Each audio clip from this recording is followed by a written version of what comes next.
Are you aware of the miracle of the Battle of Midway? In 1942, Imperial Japan invaded Singapore and took 25,000 prisoners. Next was the Philippines, with Imperial Japan's relentless bombardment by planes and heavy siege guns. President Franklin D. Roosevelt did not want General Douglas MacArthur captured, so he ordered him to leave Corregidor, Philippines, and evacuate to Australia. General Douglas MacArthur obeyed. March 11, 1942, but not without promising, "I shall return." The turning point in the Pacific War began June 4, 1942. American code breakers intercepted intelligence of Imperial Japan's plans to capture Midway Islands and from there, Hawaii and the rest of the Pacific. The outnumbered U.S. Pacific Fleet attempted a desperate ambush of the Imperial Japanese Armada, but was losing badly. When the Imperial Japanese Fleet suddenly changed its course, the American torpedo dive bombers searched for it in vain, with many of their escort fighters running out of fuel and ditching in the ocean. Lieutenant Commander John Waldron, who led the torpedo dive bomber squadron from the U.S. carrier Hornet, told his men the night before, "My greatest hope is that we encounter a favorable tactical situation, but if we don't, I want each of us to do our utmost to destroy the enemies. If there is only one plane to make a final run in, I want that man to go in and get a hit. May God be with us."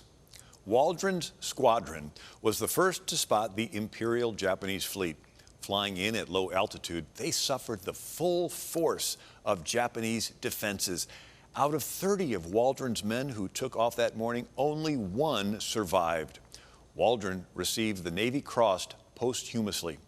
Their sacrifice was not in vain, though, as it benefited the other American torpedo dive bomber squadrons from the U.S. carrier Enterprise in Yorktown, who arrived about an hour later, flying at a much higher altitude. Navigating by guess and by God and running low on fuel, Squadron Commander C. Wade McCluskey, Jr. was determined to continue the search. Through a break in the clouds, they providentially sighted far below a wake and followed it to find the Japanese aircraft carriers Akagi, Kaga, Soryu, and Hiryu. This was at the precise moment when most of the Imperial Japanese Zero fighter planes were being busily refueled and rearmed after fighting Waldron's squadrons, or they had just taken off to attack the U.S. carrier Yorktown.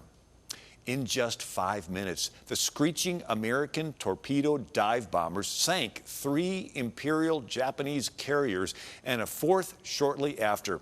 In just moments, Imperial Japan's naval force had been cut in half, resulting in their being forced to the defensive. After the Battle of Midway, plans were begun to free the Philippines. During Imperial Japan's occupation of the Philippines, they forced Filipino and American prisoners on the horrible Bataan Death March, during which over 10,000 died. When he heard of this, General Douglas MacArthur stated April 9, 1942, "To the weeping mothers of its dead, I can only say that the sacrifice and halo of Jesus of Nazareth has descended upon their sons, and that God will take them unto himself." President Roosevelt said, August 12, 1943, 3 weeks after the armies of the Japanese launched their attack on Philippine soil, I sent a proclamation to the people of the Philippines that their freedoms will be redeemed. The great day of your liberation will come as surely as there is a God in heaven. On October 20th, 1944, General Douglas MacArthur returned to the Philippines with U.S. troops, stating, "People of the Philippines, I have returned. By the grace of Almighty God, our forces stand again on Philippine soil, soil consecrated in the blood of our two peoples. We have come dedicated and committed to the task of destroying every vestige of enemy control. The hour of your redemption is here. Let the indomitable spirit of Bataan and Corregidor lead on. Let no heart be faint. Let every arm be steeled. The guidance of divine God points the way. Follow in his name to the holy grail of righteous victory." President Roosevelt sent a message to Philippine President Asmina, October 20th, 1944.